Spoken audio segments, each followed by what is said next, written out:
E eu quero trazer uma reflexão hoje, a partir de um livro muito bonito, o livro de Ruth, no Antigo Testamento, e que eu acredito que é um tempo necessário que a gente vai ter aqui, para que o nosso coração seja tocado, seja afetado por um tema, por uma proposta que essa narrativa nos brinda, que é de como a gente pode enfrentar os nossos dias difíceis, como os nossos dramas, como os nossos fracassos, como as nossas frustrações podem ser enfrentadas, podem sim ser encaradas. Eu acredito que a partir do livro de Ruth, a gente encontra aí nesse texto uma ou muitas, eu separei algumas respostas para o sofrimento. E é por isso que eu nomeei essa mensagem assim, as boas respostas ao sofrimento. Vamos ler no livro de Ruth, capítulo 1, do verso 1 ao 18. Vai estar projetado para você. Eu leio na tradução A Mensagem. Diz assim: houve uma época quando os juízes eram os líderes de Israel e que uma fome assolou a terra. Um homem de Belém de Judá deixou sua casa e foi morar em Moabe. E é engraçada essa narrativa aqui, porque Judá é periferia. E aí, essa periferia, com esses personagens periféricos, são uma resposta para a gente. Ele levou a mulher e dois filhos. O homem chamava-se Elimeleque, sua mulher Noemi, e os seus filhos Malom e Quilion. Eram efrateus de Belém de Judá. Os 4 mudaram-se para Moabe. Elimeleque morreu, deixando Noemi e seus 2 filhos. Os filhos se casaram com mulheres moabitas. A primeira se chamava Orfa e a outra Ruth. Eles viveram ali 10 anos. Mas os irmãos Malom e Quilion também morreram, e Noemi ficou sem os seus filhos e sem seu marido. Certo dia, ela resolveu deixar Moabe e voltar para sua terra, pois ficou sabendo que o Eterno tinha se agradado em visitar o seu povo e tinha mandado alimento. Por isso, ela e as suas 2 noras deixaram a cidade em que estavam morando para retornar a Judá, a terra de Judá. Quando estavam a caminho, Noemi disse às noras, veja um gesto grandioso, de gente que mesmo diante da dor, mesmo diante de um sofrimento, tem a hombridade de não ser peso para ninguém. É melhor que vocês voltem para a casa de sua mãe, que o Eterno tenha compaixão de vocês, pelo que fizeram ao meu falecido marido e a mim, que o Eterno dê a cada uma de vocês um novo lar e outro marido. Elas a beijou e choraram alto. Elas responderam, veja aqui a lealdade de cada uma delas ao seu modo: não faremos isso, iremos com você de volta para o seu povo. Mas Noemi insistiu: voltem, minhas filhas, porque vocês querem ir comigo. Qual a razão de vocês irem comigo insistir nessa caminhada? Acham que ainda vou ter filhos e que eles vão se casar com vocês no futuro? Voltem, minhas filhas, vão para casa. Eu estou muito velha para ter marido, mesmo que eu dissesse, ainda há esperança, e hoje mesmo, em casar, se tivesse filhos, vocês esperariam até eles crescerem? Aguardariam tanto tempo para casar novamente? Não, minhas filhas, para mim, essa é uma experiência muito amarga. Mais do que para vocês, o Eterno foi severo comigo. Elas começaram a chorar outra vez. Orfa beijou a sogra e se despediu. Mas Ruth abraçou Noemi e ficou com ela. Noemi disse: veja, a sua concunhada voltou para casa para morar com o seu povo e seus deuses, volte com ela. Mas Ruth disse, e aí Ruth nos brinda com os melhores textos, a parte mais poética, porque o livro de Ruth tem essa linguagem, ele é poético, ele é escrito nesse fluxo de trazer imagens doces para a gente. Não me force a abandoná-la, não me faça voltar para casa. Aonde você for, eu também irei. Onde você viver, eu viverei. O seu povo será o meu povo, e o seu Deus, o o meu Deus. Onde você morrer, também eu morrerei, e ali serei sepultada. Que o Eterno me ajude. Nem a morte irá nos separar. Você pode ter um instante de oração comigo nesse momento?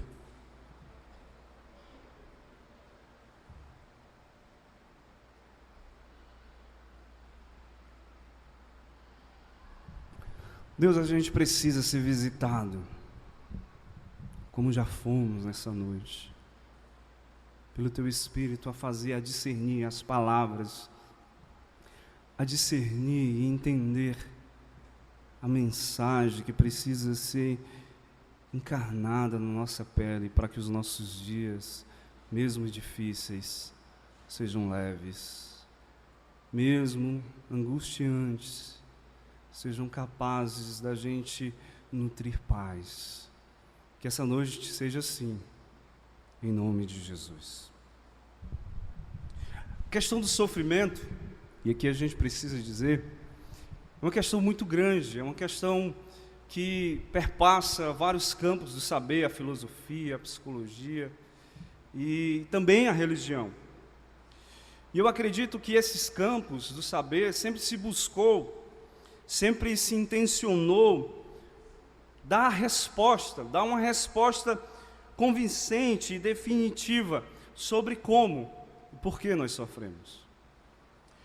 Mas eu acredito que ir em busca dessa solução, ou tentar traduzir, tentar encontrar essa resposta, eu acredito que é gastar muita energia, é dispendiar muita energia para que a gente às vezes não consiga nem tocar, nem mesmo introduzir uma resposta. Mas eu vejo que não também é apenas um gasto de energia, eu diria que também é muita pretensão da gente tentar encontrar essa resposta. Por isso, eu acredito, e que permitam-me aqui uma sugestão, o que realmente a gente precisa, muito mais do que encontrar a resposta, muito mais do que se buscar o porquê, a razão, o motivo do sofrimento, é a gente encarar com realismo a nossa própria condição, a gente encarar com seriedade a nossa própria situação do que é viver.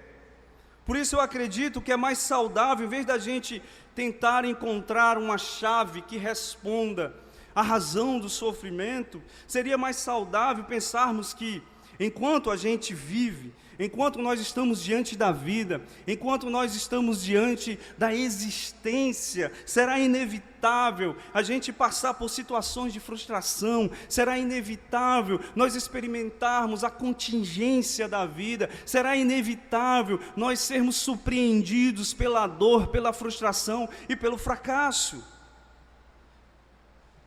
Perceba, não é minha proposta aqui lançar um pessimismo existencial, não é isso.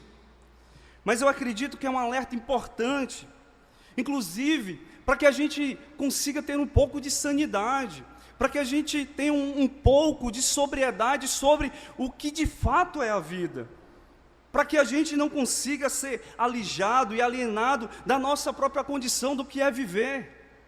A gente precisa entender que é parte da vida, as suas dores, seus dramas e as suas aflições. E não é à toa que o próprio Jesus nos diz isso. Não é à toa que o próprio Jesus nos avisou e avisou aos discípulos. No capítulo 16, e se você ler o capítulo 16, você vai entender a dimensão do versículo que eu vou ler aqui para você.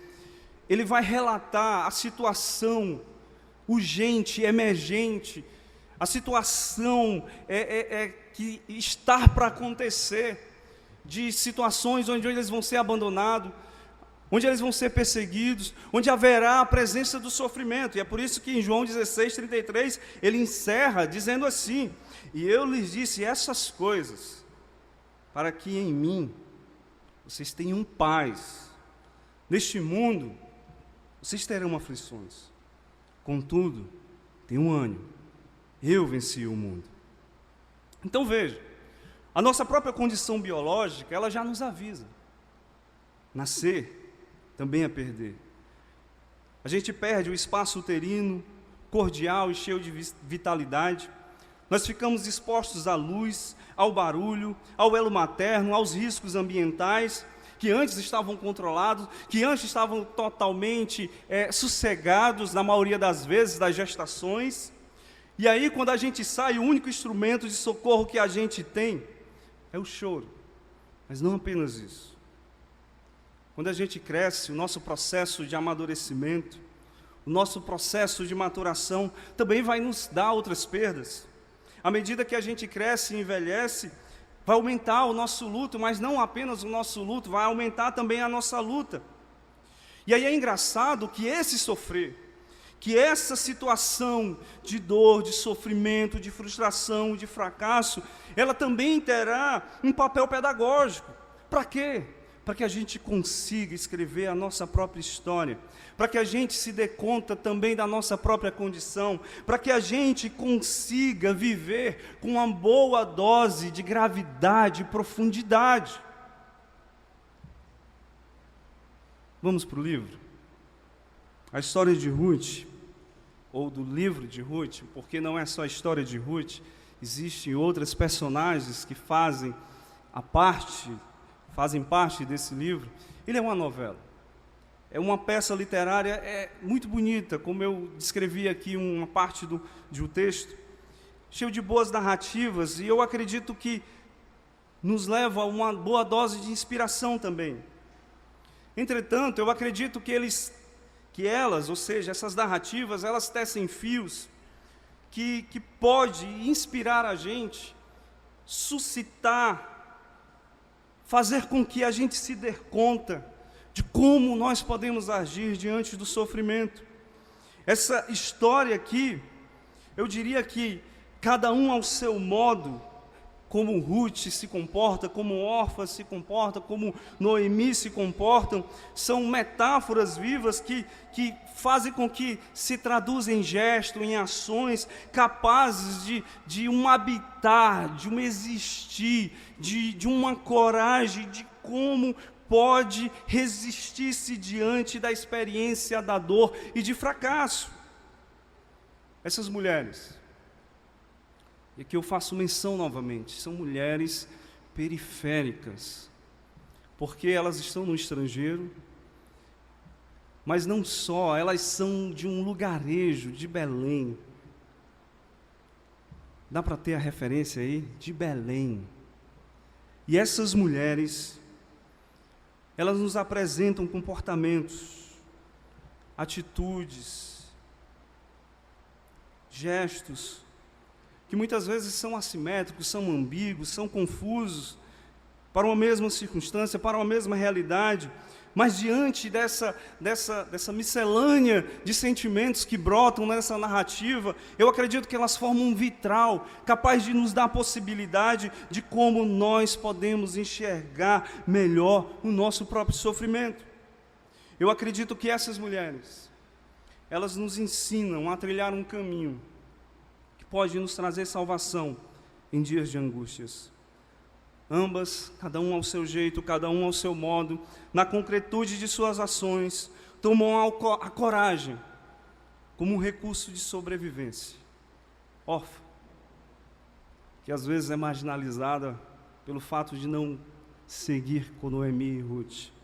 Noemi, que às vezes apenas é traduzida como gente amarga. Ruth, que é a personagem principal dessa novela. Eu acredito que elas são as melhores respostas para os nossos dias de dores e frustrações. E eu queria fazer outras afirmações depois dessa introdução. Primeiro, vamos pensar um pouco sobre Orfa. A desistência é uma boa virtude para que possamos refazer o caminho. Eu tenho uma certa sensação, quando eu olho para esse texto que nós lemos, que Orfa descobre que a escolha de seguir na sua terra não será uma deslealdade a Noemi, porque inclusive Noemi, ela não exige que Orfa venha segui-la. Ao contrário, a despede em paz, a beija. E eu acredito que essa desistência de Orfa na verdade, uma possibilidade de tomar para si a sua própria existência. É como se ela dissesse assim: eu não quero viver o projeto de Noemi e de Ruth, eu quero viver o meu projeto, eu quero viver a minha experiência de existência. E ela acredita que, fazendo essa ação, alargará o seu desejo, e à medida que ela toma essa atitude, a sua vida pode ser reinventada, a sua vida pode ser transformada. E eu acredito que essa desistência de Orfa, de não seguir com Noemi e Ruth, na verdade, é uma coragem de tomar as rédeas do seu próprio caminho e enfrentar o seu futuro. Ela não abre mão de construir o seu próprio futuro, e por isso desiste da caminhada de Noemi e de Ruth, por isso vê a possibilidade de refazer o seu caminho. Ela quer para si a construção de uma vida, ela quer para si a construção de uma existência, e aqui é a imaginação do pregador. Talvez ela viveu muito tempo ambientada na casa com Noemi, com Ruth, com o esposo, e talvez não tivesse o espaço para ser quem ela pudesse ser. E aqui, eu quero fazer um parênteses importante. É óbvio que existem desistências que nos fragilizam. Existem desistências que nos aniquilam, que nos inviabilizam como projeto. Mas há também desistências virtuosas. Eu acredito que essa desistência de Orfa é virtuosa, porque ela transforma um processo de abrir mão, que em vez de produzir fraqueza, na verdade, produz resistência. Orfa, mais uma vez, abre mão de seguir, de continuar com Ruth e Noemi, para fazer a sua história, para fazer a sua própria trajetória, para ventilar e dinamizar o seu destino. Sabe o que acontece com Orfa quando ela se apercebe, quando ela se dá conta do seu sofrimento? Ela começa a entender o que realmente interessava para ela naquelas circunstâncias. Não é um ato impensado de Orfa, mas é um gesto que, quem sabe, redundou em salvação. E aí é engraçado, porque Noemi insiste 2 vezes para cada uma delas: olha, não é melhor vocês ficarem? Não é melhor vocês seguir em outra direção? E aí Orfa diz: é melhor mesmo, é melhor eu desistir de caminhar nesse itinerário. Eu quero um outro caminho, eu quero construir uma outra trajetória. Sabe qual é o nosso problema? É que muitas vezes, nós respondemos muito facilmente às imposições que nos são feitas. Muitas vezes existe uma facilidade da gente atender a uma agenda, a um percurso, a um caminho, a uma história, a um jeito de viver que nos é imposto, e a gente não consegue avaliar, identificar aquilo que realmente interessa na nossa jornada.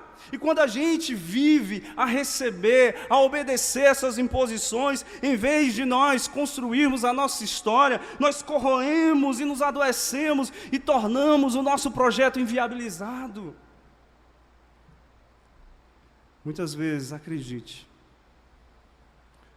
deixar para trás talvez seja a única forma de fazer a vida continuar profunda, bonita, no presente. E aí eu lembrei de uma música que eu gosto muito, de um poeta que eu gosto muito, do Lenine, que é uma tradução, não egoísta, mas de alguém que conseguiu perceber o que é essencial para a sua vida, o que é vitalizante, porque sofrer já dói demais. Agora eu preciso decidir O que eu vou fazer dessa história? E eu vou desistir desse projeto que me é apontado. Eu quero estar perto mesmo daquilo que me interessa. Deixa eu ler a poesia para vocês. A música é o que me interessa. Daqui desse momento, do meu olhar para fora, o mundo é só miragem. A sombra do futuro, a sombra do passado, assombram a paisagem. Quem vai virar o jogo e transformar a perda em nossa recompensa? Quando eu olhar para o lado, eu quero estar cercado só de quem me interessa. Às vezes é um instante, a tarde faz silêncio e o vento sopra ao meu favor. Às vezes eu presinto e é como uma saudade de um tempo que ainda não passou. Me traz o teu sossego, atrasa o meu relógio, acalma a minha pressa. Me dá a sua palavra, sussurra em meu ouvido, só o que me interessa. A lógica do vento, o caos do pensamento, a paz na solidão, a órbita do tempo, a pausa do retrato, a voz da intuição, a curva do universo, a fórmula do acaso, o alcance da promessa, o salto do desejo, o agora e o infinito, só o que me interessa. O sofrimento muitas vezes nos faz acurar a percepção sobre a vida, e ele serve de purificador para nos fazer pensar sobre o que importa realmente em nossa existência. Eu não gosto muito de usar essa palavra, mas eu acredito que aqui ela cabe. De identificar o que é essencialmente para a minha vida, o que é essencial para que ela continue, para que ela não se inviabilize, para que ela não se torne refém da dor e do fracasso. Essa é a decisão de Orfa. Ela não se torna refém do mesmo destino das suas companheiras. Ela inventa, ela refaz na sua singularidade, a partir da sua desistência. Ela quer um futuro para chamar de seu. Segundo, o lamento que nos cura é aquele que faz surgir uma coragem despretensiosa. Primeiro eu queria dizer o que não é lamento. O lamento não é um queixar-se contínuo, sabe? Um queixar-se repetitivo. A queixa faz parte do lamento. No entanto, essa queixa ela tem prazo de validade. Ela não pode ser repetitiva, senão vai ser adoecimento, senão aí vai fazer com que você experimente um desfazer-se de si. O lamento não é essa autopiedade, esse vitimismo, sabe? Coitadinho de mim, ó céus, ó terra. Por quê? Porque às vezes sentir-se vítima é confortante, mas deixa eu te dizer, se fazer-se de vítima também é um limitador emocional e existencial. O lamento não é um inconformismo com aquilo que mudou. Sabe qual é o problema às vezes? Que a gente olha para o nosso sofrimento e sempre fica refém do e se? E se? E se? O lamento também não é um cultivo de culpa. E aí eu percebo isso com muita facilidade, pastoreando pessoas, conversando com pessoas que se culpa tanto do que poderia fazer, se culpa tanto por aquilo que não fez, por aquilo que fez, que acaba num ponto de violar a sua própria dignidade. O lamento não é isso. Eu diria que o lamento que Noemi faz, porque ela vai dizer, o Senhor está contra mim, e agora eu me tornei amarga, ela pragueja contra Deus, inclusive. O lamento que Noemi faz aqui, na verdade, é uma busca de sanidade, eu diria que é a sanidade, porque ele faz perceber a gravidade da sua dor. Ela se expõe diante do cenário sem dourar na pílula. Eu perdi minha filha, eu não tenho mais marido, eu não tenho mais filho. O que é que vocês estão fazendo aqui comigo? Há um lamento dessa mulher. Ela não foge da realidade que está diante dos seus olhos. Ela não tem abstrações hipotéticas do se, do porquê e do porém. Não. ela se encontra desiludida.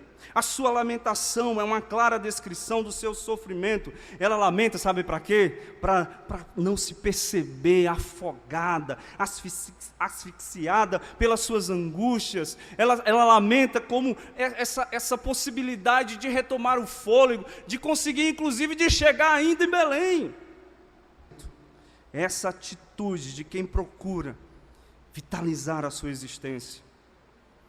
E aí é engraçado, eu gosto muito de quando Noemi diz assim: eu sou Mara, eu sou amarga.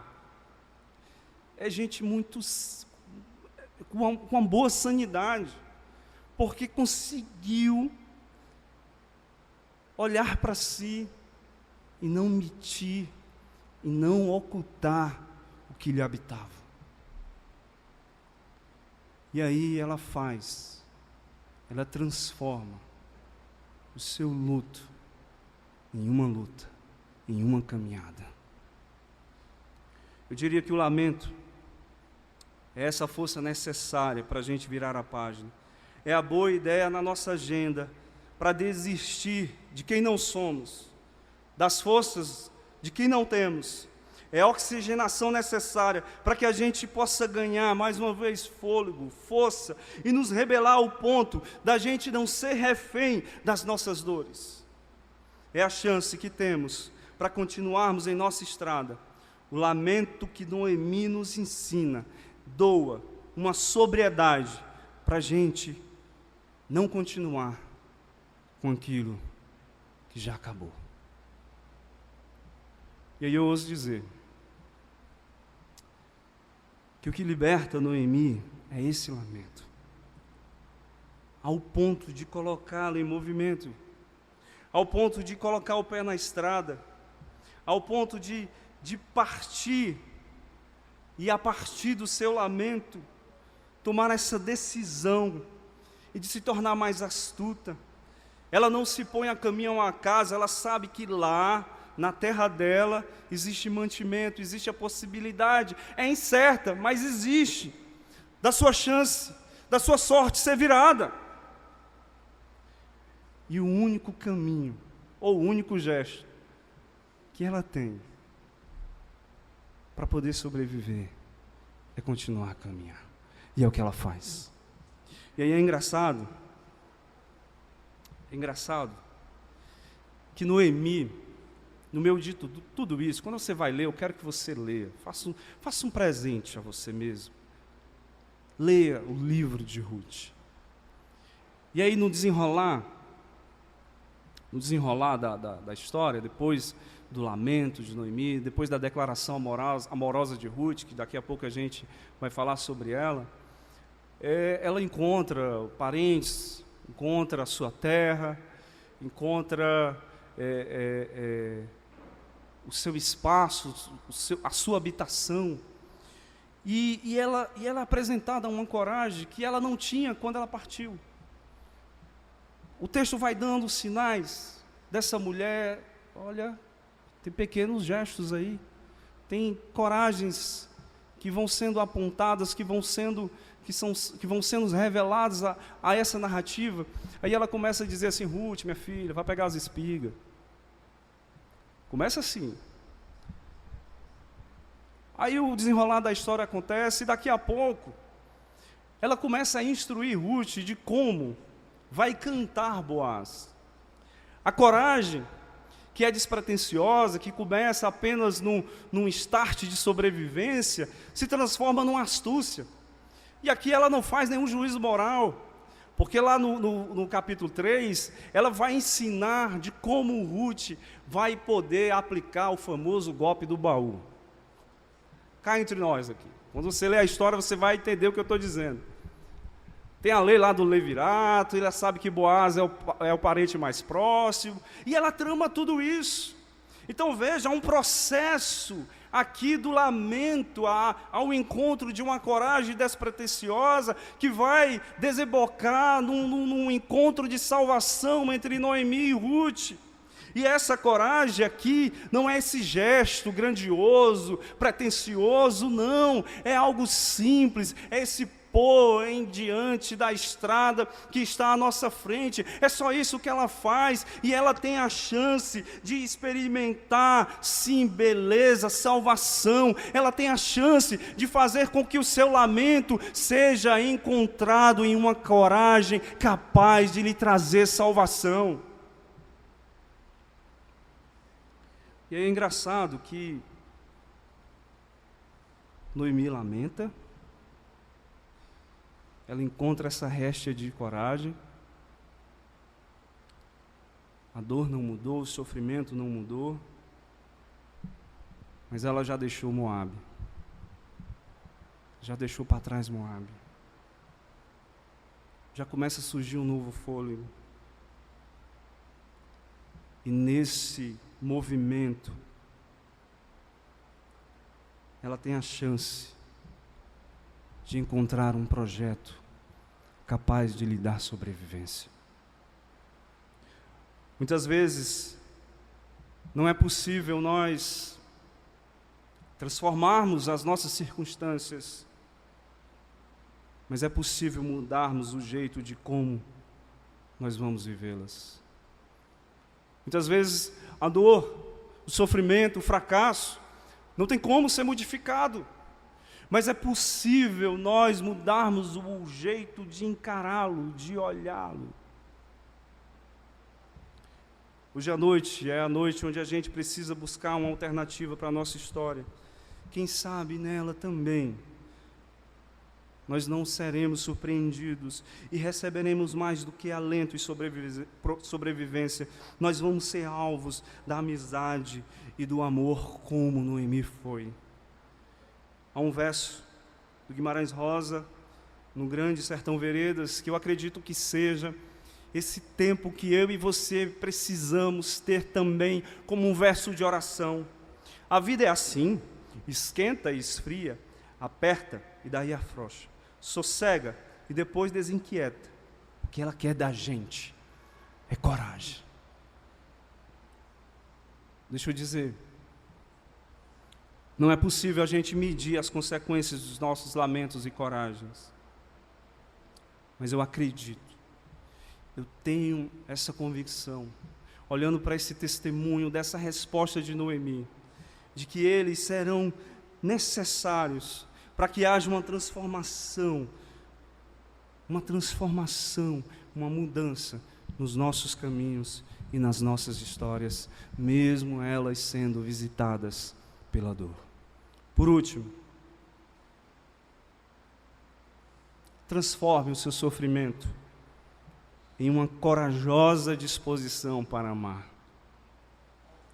Falamos de Orfa, falamos de Noemi, e agora chegou a vez de Ruth.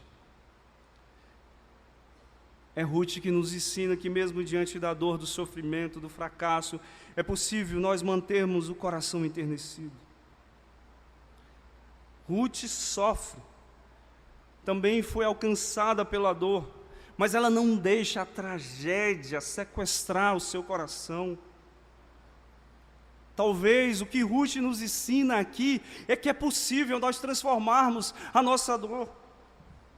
Por isso eu acredito que se a dor potencialize para amar e expressar a lealdade, se a dor potencialize para lutar por si e pelo outro, é o que Ruth faz. Ela não luta apenas pela sua própria sobrevivência, não, ela tem uma corajosa atitude de se fazer um presente para Noemi, com gestos de cuidado, de atenção e de amor.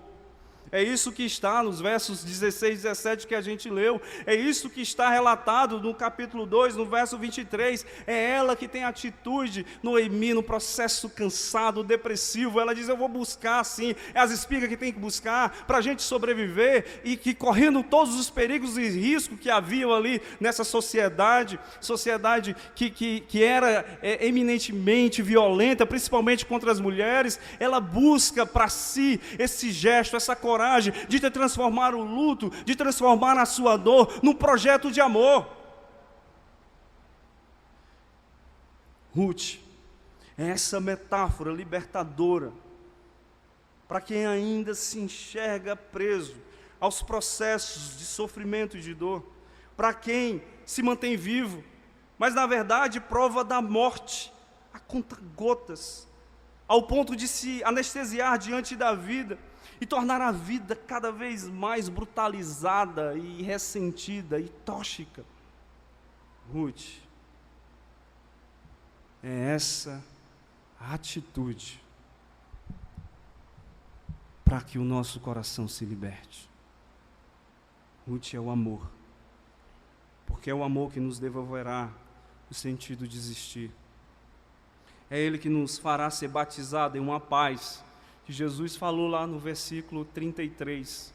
Vocês vão ter paz mesmo diante da tormenta, mesmo diante dos dias cinzentos, porque é um projeto de amor, e se é um projeto de amor, não há abandono, há um Deus que se importa com as nossas lágrimas e com os nossos dias difíceis.